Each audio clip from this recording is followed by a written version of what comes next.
ஏற்கனவே நான் காலையிலேயே அவர் பேட்டி கொடுப்பதற்கு முன்பாக சொல்லிவிட்டேன்.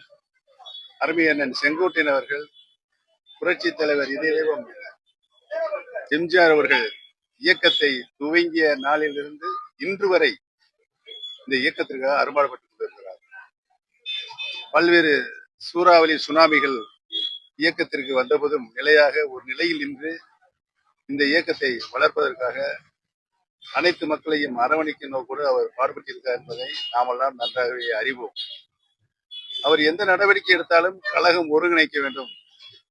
ஒருங்கிணைத்தால்தான் மீண்டும் மாண்புமிகு அம்மாவோட ஆட்சியை தமிழகத்தில் நிறுவ முடியும் என்பதைத்தான் தனது மனதின் குரலாக அவர் ஒலித்துக் கொண்டிருக்கிறார்.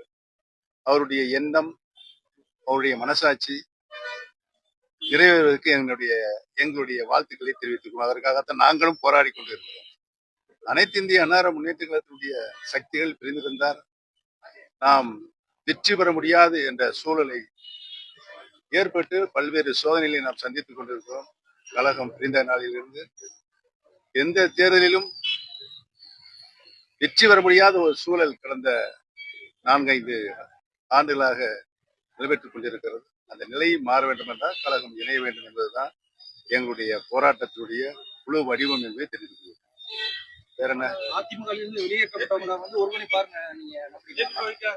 இந்த இயக்கம் தொண்டர்கள் இயக்கம்.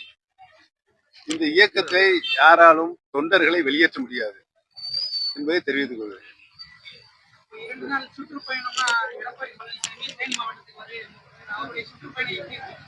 நீங்களே சொல்லணும். அவருடைய சுற்றுப்பயணத்துடைய நோக்கம் என்ன சொல்றீங்களா? நீங்க சொல்றீங்களா? தமிழக அரசியல் களத்துல முக்கியமா பார்க்கப்படுறது செங்கோட்டையன் செய்தியாளர் சந்திப்பு. அதுல வர்ற முடிவுகள் என்ன மாதிரி இருக்கும்? அவருடைய முடிவுகள், அவர் என்றைக்குமே மனச்சாட்சியுடன் தன்னுடைய பங்களிப்பை அனைத்து இந்திய அன்னார முன்னேற்றத்துக்கு தந்து கொண்டிருக்கிறார். அவருடைய கருத்துக்களுடைய முழு வடிவமே அனைத்து இந்திய அன்னார முன்னேற்ற கழகத்துடைய பிரிந்து கிடக்கின்ற சக்திகள் ஒன்றிணைய வேண்டும் என்பதுதான். ஒன்றிணைந்தால்தான் வெற்றி பெற முடியும் என்ற சூழல் இருக்கிற காரணத்தால் அவர் தனது மனதின் குரலை வெளிப்படுத்திக் கொண்டிருக்கிறார். அவருக்கு பக்கபலமா நம்ம இருப்போம் சொல்லுவார். கழகம் ஒன்றிணைய வேண்டும் என்று யார் சொன்னாலும் நாங்கள் அவர்களுக்கு உறுதுணையாக பக்கபலமாக இருப்போம்.